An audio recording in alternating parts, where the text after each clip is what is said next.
3, 2. I got everybody pregnant with Barry Katz and semen. I'm not comfortable with the tone this is taking. If you're undeniable, you will not be denied. If you want to be successful in show business, you get yourself a Jew white manager like Barry Katz. Being a manager is just turning no's into yeses. Creating holy shit moments. Undeniable. You're fucking firing me up, Katz. I love this man. Is there anything else I should know? You're on. What? Now I'm on the air.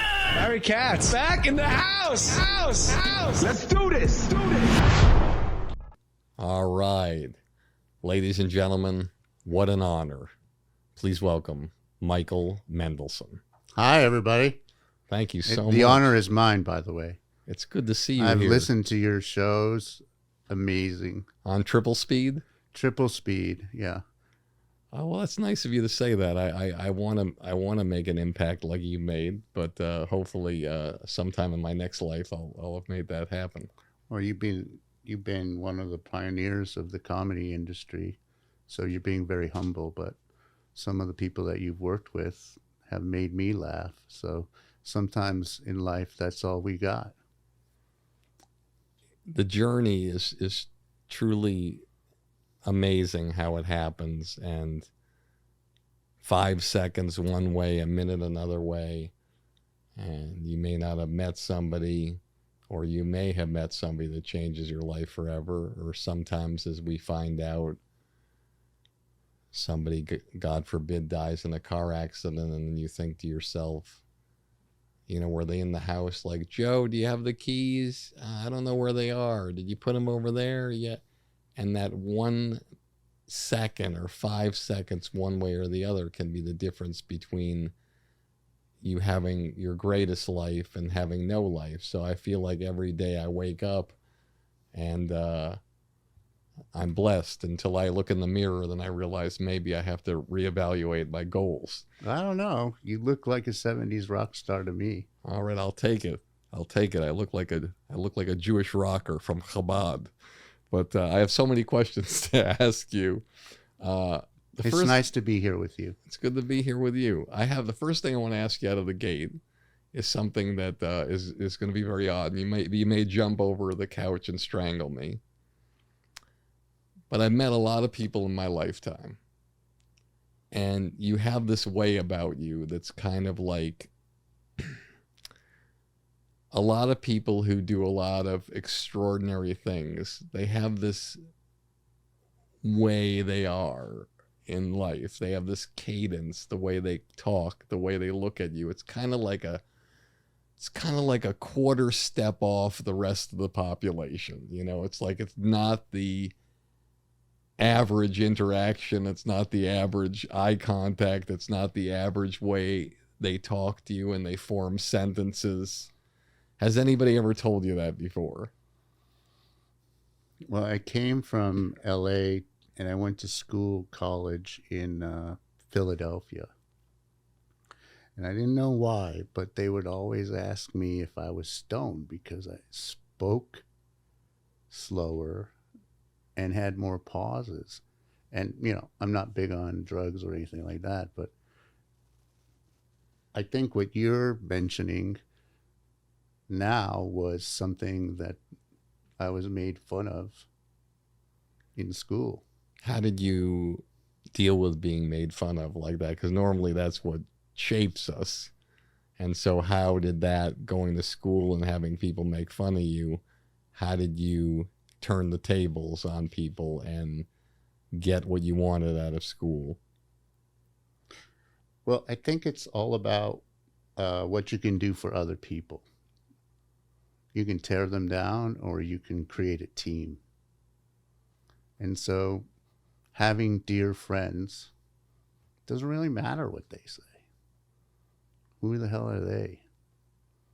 So, I mean, to this day, my partner is one of my best friends, and we met at the University of Pennsylvania Wharton School together in 1980. He was walking across the quad in a like AC/DC t-shirt from Hollywood, Florida. And I'm like, I like that guy. And that's your partner to this day. Mm-hmm. I mean, he went on to form a huge private equity firm, and he's a multi-billionaire, super smart, but always pauses to keep our friendship up. And movie business, you win some and you don't win some based on the changing taste of Netflix or Amazon. Just like, we might make a 70s movie, but population may be very politically correct. So a 70s movie like a Taxi Driver or a 80s movie like Scarface, which are classic, cool movies, might not play in 2023. They just explored too much. And we're going to talk so much about your role in this crazy, fucked up business, because I was excited to meet with you because you're on the other side of what people normally look at as the entertainment business. People are always looking at, who are the people that are actually on set directing and who are the people that are actually physically producing and hiring the craft service to the camera people, and who's there producing the creative, and who's from the studio and whatever. And your role on the other side, which people don't realize, is that, if you can't finance a movie, chances are you're not going to get the movie made.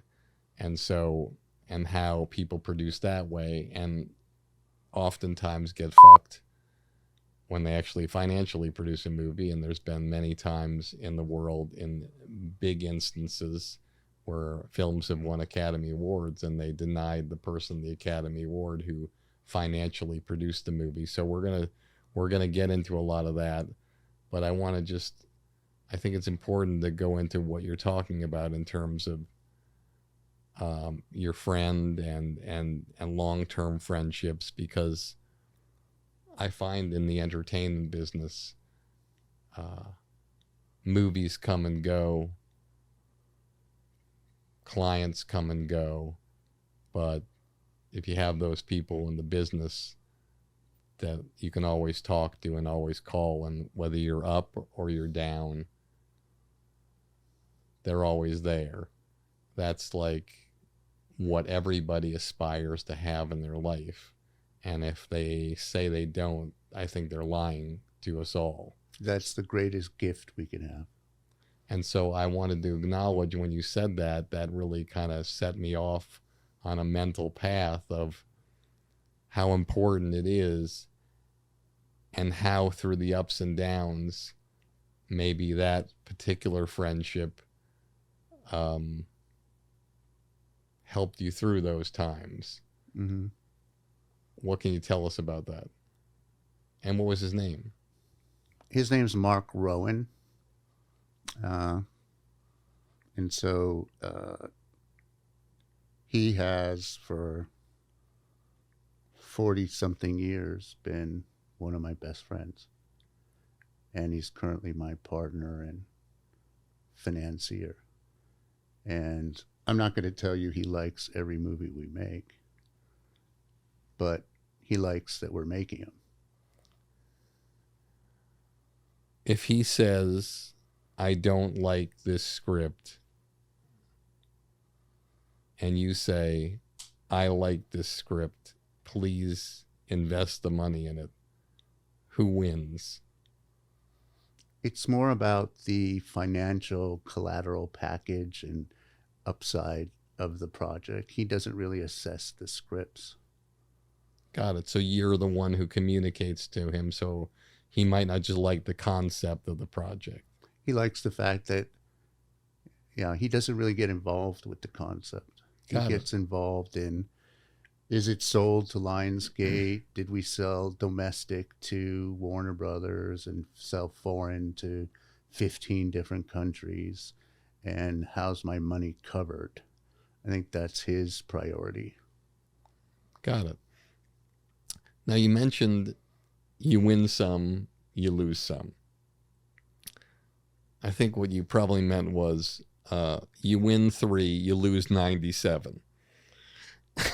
Actually, No? no. What's your batting average as a company? I'm not talking about distribution. I'm talking about when you get behind a movie from cradle to grave. What's your batting average as far as success? Well, I would say that And are we talking financial success? Or are we talking creative success, or both? well, my priority as a filmmaker and a financier is financial success. My priority. But it's very hand in hand that creative success begs to create financial success. Now, we're in a time right now where nobody wants to see violence. Nobody wants to see true stories that someone may have been damaged in the process. So there's a bar that a true story cannot sometimes exceed, because if the true story did not have diversity, for us to put diversity in the recreation of a true story sometimes would not be accurate. But that's why you see the title card in the beginning of the movie, you know, based on a true story, but some of the events that happen Right. or characters might be different from the original. Absolutely. I mean, how many times have we seen that? I think I've seen that more than I've heard these words on television. If you have an erection more than 4 hours, please see your doctor. So, I mean, Yeah. it's a very common thing that you see. It's common, but have you ever had an erection for 4 hours? No, I haven't, and that's probably why I'm single. But anyway, let's keep No, going. I don't think so. Okay, just checking. No. I just think that I didn't expect you to actually say that back to me, so I just wanted to know you got me there. No. I just think that it's very important to realize what's true and real in what we're doing and what's for fun. You're a master of comedy. You know comedy. You've worked with some of the greatest comedians of all time, currently, to this day. Those people can change a room and change an attitude with such great sincerity, because a lot of the comedy comes from pain. It comes from childhood trauma. And they have developed a way to reprocess it. And so there's always an element of truth to a joke which makes you laugh. If you have an erection for 4 hours, has an element of truth that you'll probably never get an erection for 4 hours, but it's a great marketing tool. Look, everybody has goals. So let's keep going with this.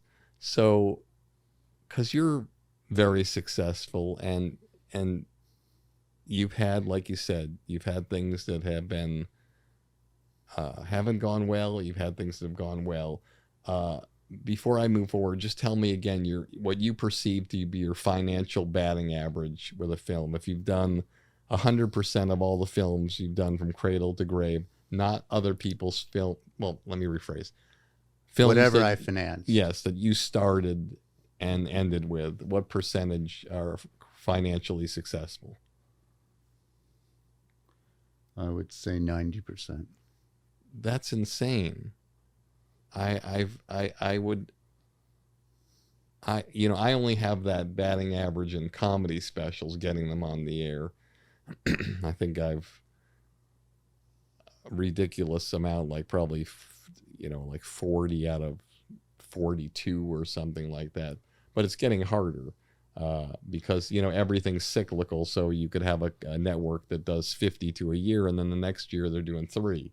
But anyway, I honestly, I'm just looking at you, and I'm kind of thinking to myself, am I wrong, or do you know a lot of companies that finance films that have a 90% percentage rate of success? I don't, but I can tell you it was higher 10 years ago. And it's gotten lower in the last 10 years for reasons that sometimes are beyond my control. For example, we did a movie called Zeroville with James Franco directing and starring Seth Rogen, Will Ferrell, Megan Fox, Craig Robinson, Danny McBride. You know those comedians. I've heard of them. Yeah. And so we ended up making that movie for close to $4 million. Now, the average... You said $4 million? Yes. So in other words, I would imagine it was a labor of love that one of the people in the film wrote, and they asked favors people to just work in it for minimum wage. You know, they all came because, Schedule F, which is which Schedule F, for those of you who don't know, I don't know what it is after the strike, but it's $65,000 for the run of the picture. You could work 1 day, 1 week, or 8 weeks, and it's a favored nations, which means that it's exactly the same for everybody. Schedule F if it's done that way. So they probably had Schedule F for all those actors, which was $65,000 each. And it was what Franco wrote it and he directed it, or he polished it and directed it and starred it. So he called everybody in for favors. Yeah, he had a show with Seth Rogen. Yeah. He had a relationship with Will Ferrell. Well, you had to have made money if it was only $4 million. After if you have the movie in perpetuity, how are you going to lose money on that? I do have the movie in perpetuity. The company does. But something came around called Me Too. And we got caught in the sales process.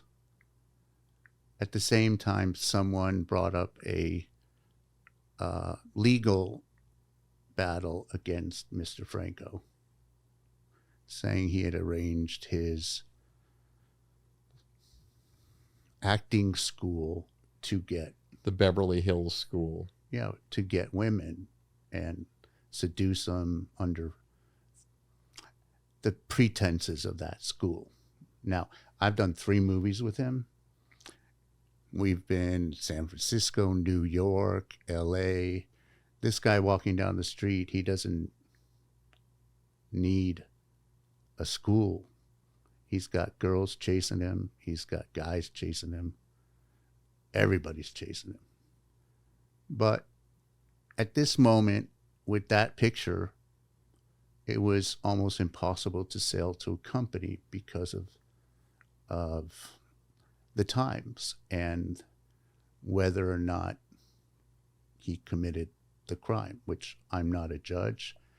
I don't have any knowledge of the facts. All I'm saying, it affected us in selling the movie. Will that film be very valuable 5 years from now when it's like this thing that's like in a time capsule and nobody's seen it? Will it be something of unbelievable value or no value? I think it's a great movie. It's cinematic. It's about cinema. It's about, LA in 1969. It's based on a book called Zeroville. Now, don't lose me here. Stay with Zero, but I just want to put a pin in that for a second. All the money in the world? Yes. And so, so Kevin Spacey got canceled, since found innocent, but got canceled. They put another actor in who won the Academy Award, Christopher Plummer, and so they reshot all the scenes. Right. With the lead guy. Right. Was there a thought process to reshoot scenes with James, or was he in every scene? Well, the movie was completed already. I know. In that case, you've got $100 million movie with Ridley Scott directing, and so that character was a small character, and they were still in the process of shooting, so they could make that maneuver. We were already done. Got it. It happened after completion. Got it. So you can't go back. In an independent movie, we don't have that extra money. You prove it at a certain price, and that's what you got. Understood. So that doesn't do well for a person's average, but I tell you because that's how it went, you know. I've never known a financial company involved in projects, television and film projects, that has a 90% batting average or more. And I just asked you, and now, mind you, 90% is about getting the money back. yeah, well, that's what it's all about. It doesn't always make a profit, but no, I'm just saying, but it's like that's, I mean, and you're saying that in your lifetime, you don't know of any company that, you know, competitors of yours that have that kind of batting average, because I don't. I hope they do. I don't want anyone to. I hope they have 100%, to be honest. I'm fascinated by you in a lot of ways. I want to just, if you don't mind, take a little detour, because you said something that was really profound about comedians and artists who are modern day philosophers. And most of the artists that find wild success are the ones that have been crushed like a bug in the early years of their life, and they turn that pain into extraordinary wisdom and comedy, and others benefit from it. Yes. Tell me something in your life early on that crushed you like a bug, that made you the businessman and the person you are today. Well, I come from a family where my father is a Holocaust survivor. He was in Auschwitz, Dachau, Treblinka, and he was a German, Polish fellow. So he spent 5 years in a concentration camp from the age of 15 to 20. Contracted tuberculosis. He survived 5 years in concentration. He was 15, yeah. How, I thought, and I guess wrongly from the things that I've read throughout the years, I thought there's no one who lasted 5 years except the entertainers who entertained the people throughout and were extraordinarily gifted and talented, or the ones who had a skill set that the others didn't have. So how did he survive for 5 years? I think his age had something to do with it. He was... Anne Frank was his age. Right. I think also leadership within the camp.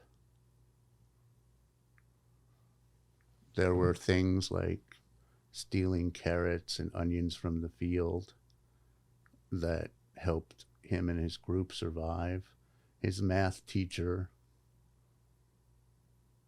went out one night to do it. He urged his math teacher not to do it because he said the patrols were out that night. He should stay in, but the math teacher wasn't going to listen to his 16-year-old ex-student. And so the math teacher got caught.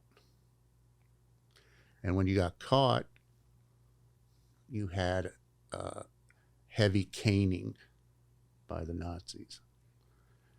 And my dad stepped up to take it for him, saying, I was the mastermind, not him. And he was fortunate. He put his meal plate, metal meal plate, in his pants. And fortunately, he had it on the correct side because he got a caning on it. Had he had it on the other side, it would have broke his hip. So there are elements of luck involved and skills of survival. And I think something to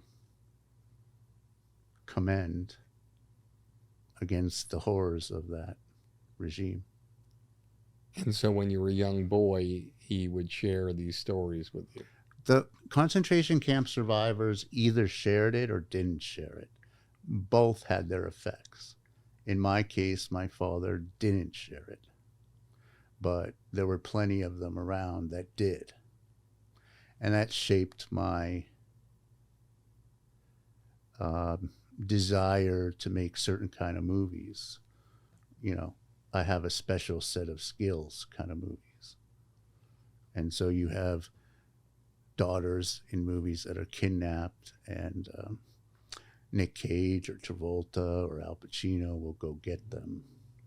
And so that's been one genre of picture that I've pursued. And I think it's based on that. Also, I like cop movies. I like law enforcement, military conspiracy. And so those kind of subjects, I think, are an offshoot of the child of a Holocaust survivor, which comes with a certain amount of guilt, which some people had affect them negatively, and some people took another route that allowed them to find their way of avenging the horrors of that time.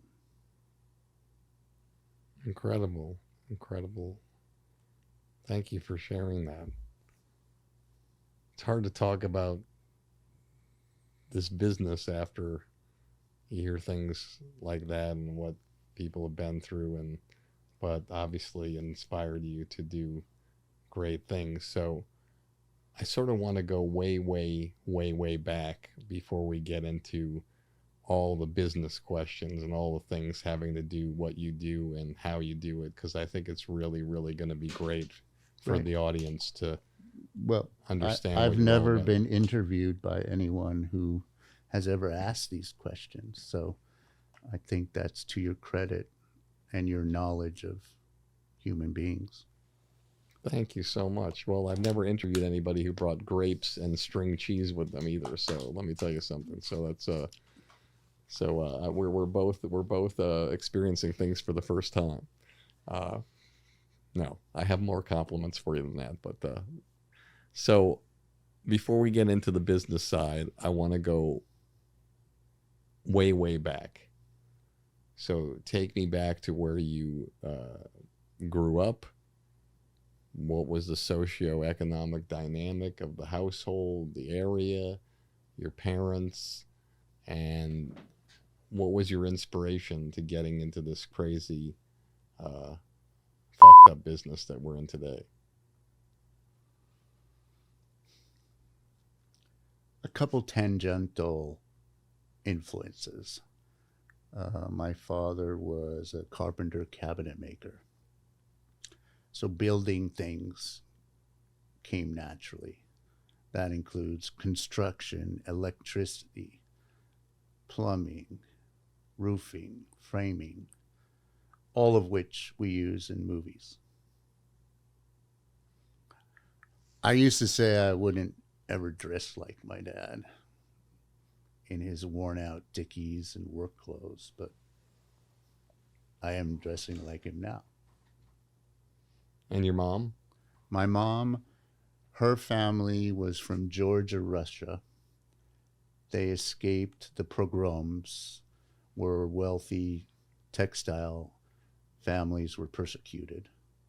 And so they literally grabbed their jewels, and half the family went to Paris and the other half went to Istanbul.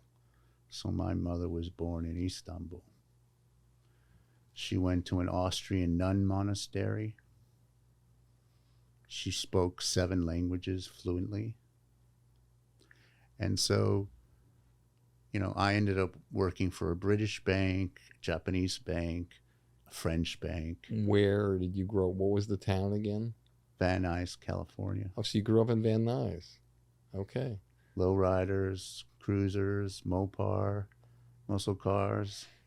And were your mom and dad happy, or did you notice that they weren't happy through the years? Well, it was a little complicated because somebody like my dad was probably suffering from post-traumatic stress disorder. And so in the late 40s, 50s, and 60s, nobody really knew about that. So the doctors would give him a certain medication, which psychiatrists I've talked to now say would have knocked a horse out. So I didn't actually meet the real dad till he threw all that out when I was 24, when my mom died. And so I met a whole new guy who liked to dance, liked to go to the movies, date women at that age. There's 40 women to one guy in your 70s and 80s. And so I think that was a thing. And my mom could talk to anybody with her languages. And so she was in an import-export business. And sometimes I think it made my dad a little jealous. Hey everybody, it's Barry Katz, and I wanted to talk to you about Blueprint for Success. This is a community that I put together during the pandemic to help all artists of every walk of life in the entertainment business. No matter where you are in that part of this journey, it's designed to help you.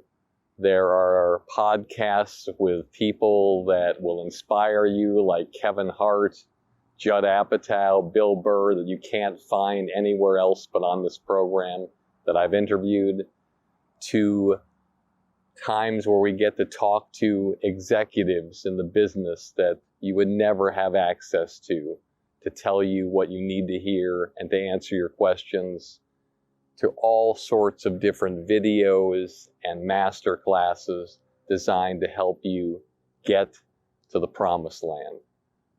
That's what the Blueprint for Success is. Doesn't matter whether you want to be a stand-up comedian, a sketch performer, a podcaster, an actor, an actress, director, writer, social media person, whatever you want to be. I've been doing this for 40 years. I've had the honor and been humbled to represent people like Chappelle, Wanda Sykes, Louis C.K., Dane Cook, and probably over 20 other people who went from a studio apartment to being a multi-millionaire and a household name. And I want that for you. And I wanted to take the time with this program to be able to help you on your way there, to get there and to heighten and increase the trajectory of your career. Blueprint for Success is the way to go. I'm proud to be a part of this program, and I'd be proud to have you to be a part of it too. So what's the next step in your career? You're inspired by your family, but that doesn't really share a side of how you're inspired by the film business. Were there films that you watched as a kid with your family and you said, I want to be a part of that someday? And if there were, what were those films? I think Taxi Driver was one of them. Sting, the movie Sting, was one of them. Mean Streets, a lot of Scorsese movies. Dr. Zhivago, which ironically my first big client was Carlo Ponti and Sophia Loren. And so we did 3 movies together in the late 80s where we financed them. And she's wonderful. And he's an amazing businessman. So right away, right out of college, I believe you went to Penn, right? Yes. Was it Wharton School? Or yes. So you go to business school, and right out of the gate, you're financing and making movies? No. Right out of the gate, I interview everywhere. I get a position at a company called Solomon Brothers. And I interview the person to the left, and I interview the person to the right. And I could tell that it wasn't for me. And I said, thank you very much, sir, but I don't think this is for me. And he said, you're crazy. This is a job 5,000 people are trying to get. I said, well, I think I just made someone else happy, I said. And I ended up working at a gourmet wine shop called Park Lane Gourmet off of across the street from FAO Schwartz. And one day, you know, it's a gourmet shop, and one day some people from Penn came in. I said, "Hey, Mendelsohn, you're working here." And so they went around the store and they picked one of everything. Each guy had like 30 things, and I didn't know the prices of all of them because I'd only been working there a couple days. And so I was struggling through cashing these guys out who are already working for an investment bank and had expense accounts. And the owner saw what was happening and came over to help me. But so there was a point there in New York where I was down to $1.15. And I had a choice to have a bagel with butter or hop the turnstile. I couldn't afford both. And so I ended up hopping the turnstile and having the bagel and the coffee. And I had a roommate. His name was Ari Emanuel. We ended up living together in Brooklyn in a demilitarized zone by DeKalb in Washington, which in the 80s was quite a rough neighborhood. Now it's very posh by Pratt Art Institute. So Ari and I live together there. And for the people that are in the entertainment business that might exactly be possibly living under a rock, why don't you let people know what Ari's aspirations were back then when you knew him, and feel free to let our audience know what he's doing right now. Well, Ari was an extremely handsome, driven guy, and he was in fashion when I met him. In the fashion business? Yeah. And through our relationship, he ended up getting his first job with a guy named Robbie Lance, who represented Elizabeth Taylor at the time. And he was super talented at that. And eventually I moved out to LA after 18 months. And a couple months later, Ari moved out and stayed with me for 7 months. And then we moved in together somewhere else while he was in the mailroom of CA. And needless to say, now he's the co-founder and chairman of the Endeavor William Morris operation that went public recently. And I'd say he was one of the top players in Hollywood, representing Wahlberg, Dwayne Johnson, among others. And so he's quite successful, I would say. And you know what's great about what just happened? Normally I'm the one who looks to the camera and says that, but you know, it's like I tossed it to you and it was fantastic. I love the way you showed people and actually people who are listening. And I think that's what's so amazing about these interviews, that I love them so much, because there's just example after example after example of people who start with $1 and a dream. You're telling me you have to hop a turnstile to figure out whether you can have butter or the bagel or both. And, you know, he's your roommate, presumably not too far behind on the Kraft macaroni and cheese train. we had oatmeal and fruit most days, and on Friday nights, his favorite was chicken and broccoli with brown sauce. We allowed ourselves Friday night to have a splurge on that. We only took home $175 a week, take-home pay. Incredible. So that's a long-term relationship. Now, did you ever work together on any project or many projects? We worked together on several projects. So, okay, so now you're together there. He's working in the CA mailroom. You're doing your thing. I'm helping edit his coverage. Got it. And so for those of you who don't know what coverage is, sometimes when you're in the mailroom, I don't know if it's so true now, they give you scripts to cover. They have a template that you follow where you have to list the character breakdown. You have to list, you know, the story, what you feel about the story, how you feel the stakes are, the conflicts, the resolutions, and your overall thoughts. And then you recommend whether you would consider it, do it, or pass. And so, so that's what would happen. They'd like to have a lot. I love having young people read everything because to me, like, I mean, I obviously I know probably more than they do, but I don't have their brain about what, you know, people want to see right now. And there What's might be topical things, for the age group. yeah. So they might have thoughts about things that I might not be thinking about. So, okay. So your roommates, you're moving up. What's your next step into getting to the point where you're actually making your first feature film? And how did that happen? Where did that happen? And how did you make it happen? Did it involve a bunch of things like certain producers like Mario Casar, who I interviewed, who was a financier? He would lie to people and tell them he had a certain amount of financing, which he didn't. And then he would get that financing, and then he would lie to people and say that he had this much to get that.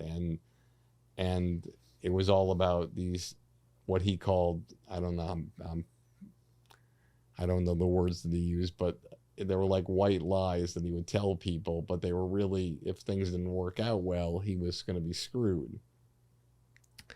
Was there a lot of things in the beginning when you were trying to put together your first film you were involved with where you had to do some things that you're not proud of? I was never a big liar, and I didn't have to because I worked at a bank in that division of film finance. So I would just speak to more people and evaluate more projects because I really liked it. And so the first job I had was Union Bank of California, which was owned by Standard Chartered Group, a worldwide company. And so my boss, his name was Matt Solomon, and I had trained his daughter to win B-level tennis at Hillcrest Country Club like 5 years before, which is how he recommended me for the training program at the bank. Isn't it funny how the name Solomon comes full circle? It is. So the first film you were involved with that was through that bank, but wasn't necessarily you pulling all the strings and overseeing everything, but you were at least watching the process. So you were like, holy shit, I kind of like this. I like this financing world. What was the first project of the bank finance? It was called The Fortunate Pilgrim by Mario Puzo. Okay. Mario Puzo was the guy who did The Godfather. Exactly. It was based on his book. He wrote the script, I believe. And it starred Sophia Loren, Edward James Olmos, Hal Holbrook, John Turturro. And up to that point, NBC wanted to make it as a 4-hour miniseries. But they hadn't been able to get the budget below $29 million. This is Back then, 29 million. Yeah, 1988. So that's like 100 million today, or maybe more. And so I had been talking to Carlo Ponti and his son Alex, and we figured out how to finance it and shoot it in Belgrade, Yugoslavia for a little over $13 million. And we presented it to NBC. And we had the... and they agreed to that financing structure where they put up like half the money and we pre-sold half the money. And that was my first deal also with a gentleman named Berlusconi, who had a small operation in Italy at the time. And tell our audience the formula there, because this is the kind of stuff that I really want them to understand.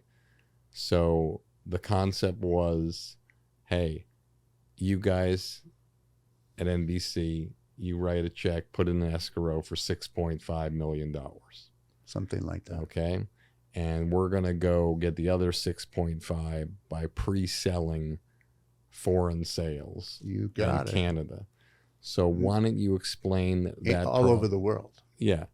And why don't you explain the process of how you do that pre-sale to guarantee the money, how you go about it, and the countries that literally have no money, but you count on it. Maybe like Zimbabwe gives you whatever, you know, maybe they give you $25,000 and another country's giving you $2 million, but you're still, it all adds up. Right. So tell our audience how that works. Well, in this case, I think they paid $1.5 million an hour. 4 hours was about $6 million. You're right, and change. And I think we got Berlusconi to put up another 4.5 because Sophia Loren is a big Italian draw, and we had Pavarotti doing the music, and it was we had Blue Chip, the guy that was the production designer from Ragtime, Wolfgang. He did the sets. It has Hell's Kitchen in New York as the storyline, which is a train going down the middle of the street. So we had gone all over the world to find a place where it had an abandoned train station that we could run a train. And so ended up in Yugoslavia. And so the rest of Europe was like 2.5 million. And so we were able to cover the budget. Explain to our audience, let's just say the rest of Europe gave you about $2 million. Explain to our audience who is getting the money. Obviously, there are people that specialize in being sales agents to get things sold in foreign areas. Sometimes these people are rogue independent people that you hire as freelancers, and they'll take a percentage of the financing, sometimes 4%, sometimes 10%. 8% or 10%, depending on how desperate you are to get the money. And sometimes they're on salary within your company, and there's somebody whose job is within your company to do that. Correct. So how did it work with you, and how did that person go about it? Are there people that they knew in each country that were in charge of those decisions in those countries? And how back then, without internet, without PowerPoint presentations, without sizzle reels, without anything, how did you pre-sell movies knowing that there was no evidence of what it was or what was happening? You would have a profile of the movie. Define what a profile is. It would have a script, the book it's based on, if there was a book. the actors. And you would literally go to film markets, which took place in Italy, France, Cannes. You're talking about the conventions. Right. So you'd always have to go to the convention. Know what happens if you bypassed, the time was past the convention. Did they ever make sales without the convention? Sure. You know, we would talk directly to Berlusconi or his people and the network and Canal Plus in France, BBC in the UK. And slowly, as one bought in, many of them bought in. And UK would buy it for 500, and France would buy it for 400, and Germany would buy it for 700, and on and on. And what that contract says is, upon delivery of the materials, we will pay you 700,000 or 500,000 or 2 million. How do you avoid this happening? You talk to France, we'll give you 700,000. You talk to Germany, they're like, fuck no, we're not giving you 700,000. Excuse me, we can give you 550,000. Okay. And what's to stop France from finding out what Germany paid and saying, hey, listen, you motherfuckers, you gave this to France, you gave this to Germany for 550, and we're paying 700. What's going on here? Why did you screw us over like that? Well, I mean, I'm not sure they care what Germany paid because they have their own market and they have their own way of broadcasting. So Canal Plus might be a cable channel versus ProSieben might be a TV channel in Germany. And so all the media rights are different, where BBC is a government-owned channel and Channel 4 might be independent or more independent. So they didn't really get into that. It was more, you have 3 or 4 companies in that territory bidding for the project. So that's a key component also. You know how sometimes studios, film studios, especially television networks and studios, you'll hear the term, we're closed for the season. You know, financially, we're closed for our calendar year. Do countries who are buying films, do they have certain periods of time where they're closed for business and they can't spend any money until a certain point in time? You have to hold out and wait? Yes. I mean, usually August, from July 15th to September 8th. It's very hard to close a deal in Europe. Their philosophy, they don't have a puritanical philosophy. They have more of a, this is our time off philosophy. Got it. All right. So tell our audience about the first time where you've started some kind of company with whoever the people were that you started with, you can talk about, and what your first thing you did was, and was it a disaster? Was it a financial success? Did it break even? And how did you figure out how to put it together that first time? No working at Union Bank, no nothing. You're in your own office. You're banging the phones. You're creating relationships with certain banks to try to figure out what's happening. People you know. What's the first movie where it's like, hey, Michael Mendelsohn, this is Michael Mendelssohn's opus. This is trust me, this is my first film and I can make it work. Well, I was working at Bank Paribas, BNP Paribas now. But you're still working again for a bank. Hold on. I worked as an employee for 5 years, and then we both agreed to spin me out to do not only the financing, but the production company. And that's where I was still sitting in their offices, managing a portfolio and putting together movies, which I offered to them first. Got it. So they allowed you to have sort of a production deal within the thing and still have your salary. So you're putting things together like that. That's fantastic. And so the first project you identified, what year was it, and what was it that moved you enough to say, I'm going to rally around this one first? And what components did it already have, and what needed to be brought to the table? Well, there was a project with a legendary producer, Marty Bregman. Yes, of course. Who was the manager of Al Pacino and Alan Alda.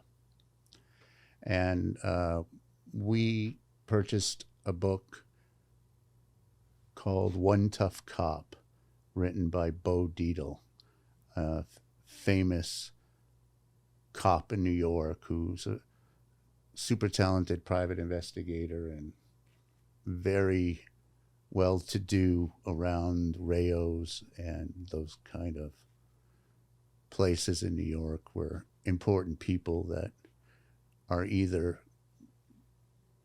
cops or pursued by cops eat. And so based on this book, we had Jeremy Iacone write a script, and that script became One Tough Cop, and we financed that with pre-sales and Gap, and the movie was about $6.5 million, and I think it made 7.5 million.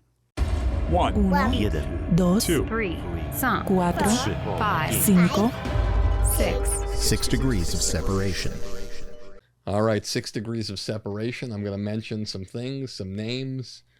You just tell me a sentence, something that comes to mind that, you know, might kind of like a speed round kind of thing.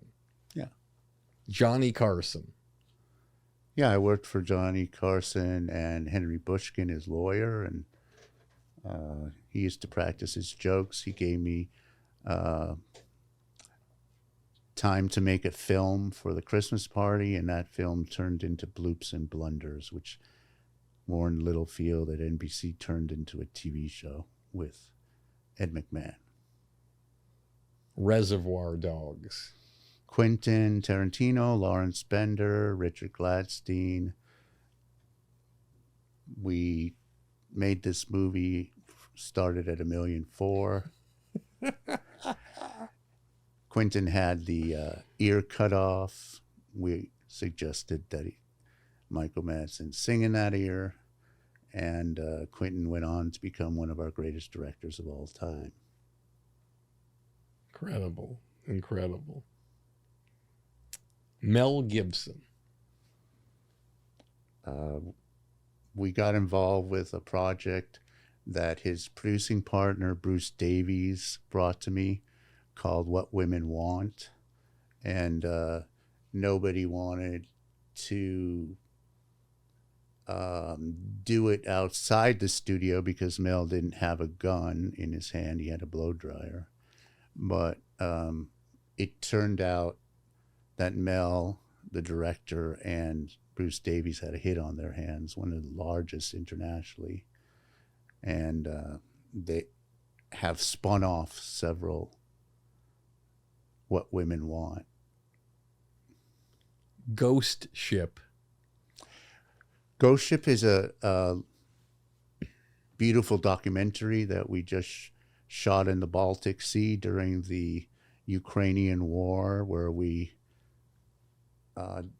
had 15 technical divers diving at 82 meters, about 250 feet. And we were in Poland, Lithuania, Finland, Sweden, Denmark, diving everything from a Spanish Armada ship to a German sub to a Viking ship to a Soviet sub to a Finnish trading ship that sunk, and it was fascinating. And that movie's coming out in the next 6 months. Awesome. Netflix Blackout. We financed a movie with this young director, Sam Macaroni. And we were able to be fortunate enough to hire Josh Duhamel, Abby Cornish, Nick Nolte, and off of a sizzle reel, Netflix purchased the movie. Tell our audience, because this is another thing that's kind of rare in the film world when you have that many big people in it, that you have to actually make a sizzle reel.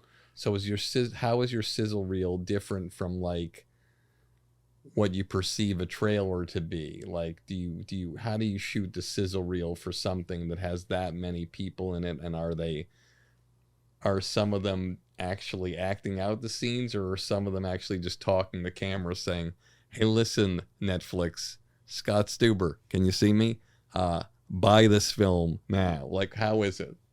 Well, we usually have shot the film in its entirety, so we have actual scenes.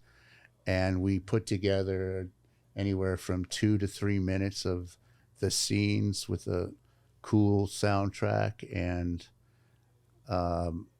we tried to, in a very 3-minute fast version, show Netflix the production value, the actors, and the story. And it gives buyers, including the studios, networks, and streamers, the ability to make an educated decision based on seeing something, similar to if you got a tape from a comedian, you pop it in, and within 2 or 3 minutes you would have a feeling if you wanted to represent them or not. John Travolta. Love that guy. First met John on Urban Cowboy, working for Johnny Carson's firm because Fred Gaines was his lawyer at the time. And John went on to make at least 4 different careers. And we made several movies together.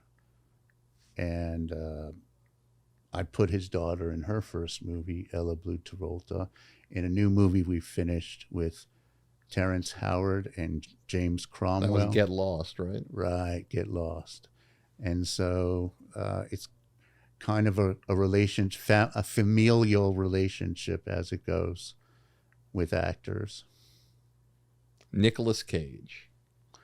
We financed and or produced over 13 movies with Nick. Fabulous professional. Is that the most movies you've ever done with one actor? Yes. So obviously you're going back to the well because every single one of his movies makes a profit. Most everyone does or breaks even, but we just really like his ability, his professionalism, his quirkiness. He always brings it. And whether it was Red Walk West, Wild at Heart, Family Man, Lord of War. I love Lord of War.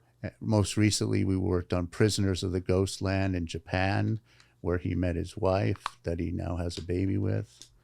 I mean, he's just an incredible talent, and one that I hope to do many more movies with. Jamie Foxx. Fabulous guy, Jamie Foxx. An inspiration.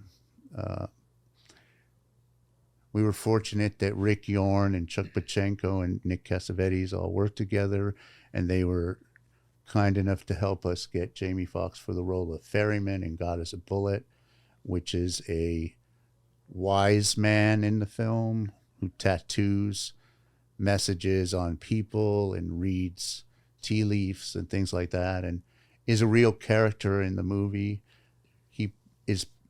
He plays the ferryman, who is in real life a guy named Donald Allen, who represents the author of God is a Bullet, and so is a real character in the book. Viola and the saxophone. Yeah, well,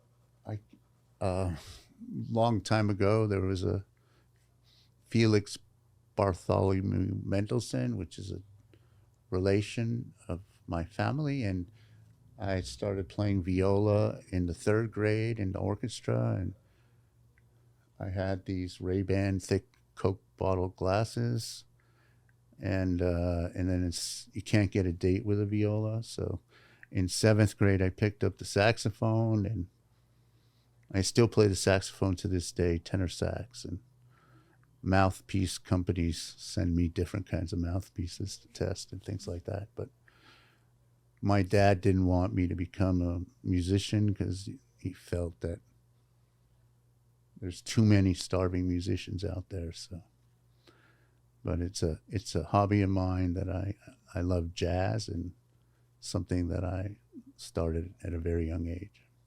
The Matrix. There were a set of movies that were spun out of Warner Brothers into a company called Village Roadshow.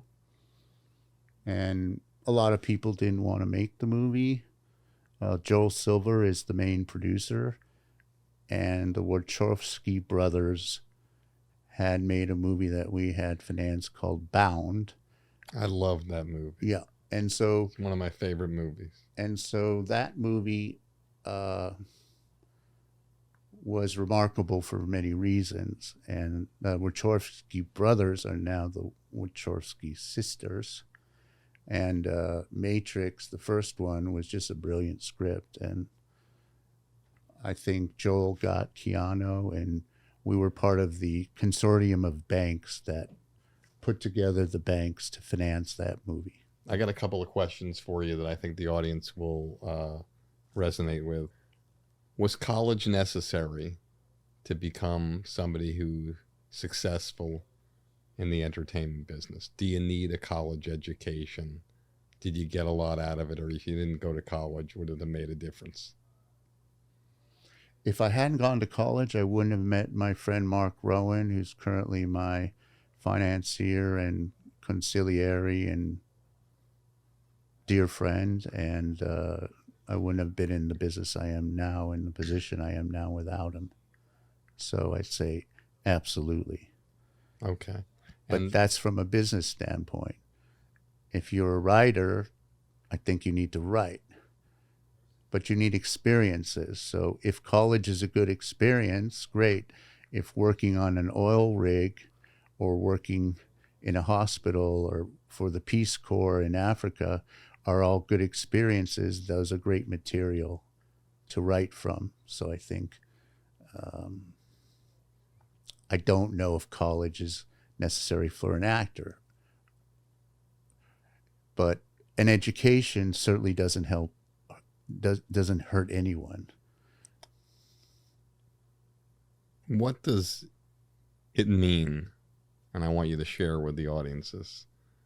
What does it mean to just be somebody who's a distributor, somebody who's a financier of a picture, somebody who's a creative producer?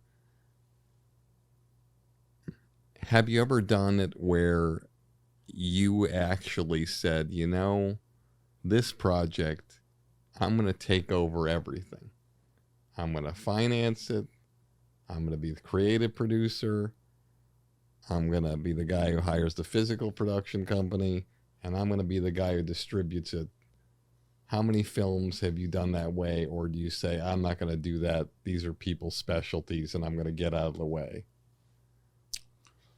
I did it most recently on God is a Bullet in conjunction with XYZ Films, Wayward, Decal, Nick Cassavetes, Nikolai Costas-Walder, Jamie Foxx, Maika Monroe. And so I did do all of those jobs. It's not easy. I'm not sure I would recommend someone do all of those jobs. XYZ did the foreign sales. But it was a great learning experience for which I probably, with my partner, we paid a very large sum of money to learn from. Understood. Last three questions. Your proudest moment in show business? Well, my proudest moment in show business was actually this week. We are a sponsor of this homeless lunch between Temple Israel of Hollywood and United Methodist Church of Hollywood, and we sponsored this Christmas Day lunch. And we've been working, we met certain homeless people we've been supporting, disenfranchised, and we got the first homeless person a driver's license, a social security card, and an apartment, the last apartment in a new apartment. And it took us only 7 years. And I would say that is something to be proud of. Incredible. Your biggest disappointment in show business and how you used it to fuel yourself to the next level. My biggest disappointment in show business is a recent picture where we have not recouped a lot of money. And I never like to lose. And so it is, I would say, my biggest loss financially. Maybe one of my greatest creative endeavors, but a major loss. So I think that is something that will require, after discussing with my partner, more pre-sales and more collaboration with studios and distributors and streamers in making bigger movies and not taking all the risk. Got a last question. What advice would you give to the young person growing up in Van Nuys, California, or anywhere in the world with $1 and a dream, jumping fences to have butter and a bagel, deciding one or the other, having a roommate, Ari Emanuel before he became Ari Emanuel, and getting to the point to have the kind of career that you have? I would say keep at it, work hard. I worked hard in school to get straight A's and get into a good university. That's not the formula for everybody. But I think if you're dedicated to it and you can tolerate people telling you it's not possible, you'll never do it, the chances are slim. And if you just ignore them and keep on going, creating alliances along the way, you will succeed. Michael Mendelsohn, incredible. Great job today. It's nice to meet somebody who actually talks slower than I do. Thank you so much. It was an honor to have you here. Thank you. The honor was mine, sir. Thank you. Thank you.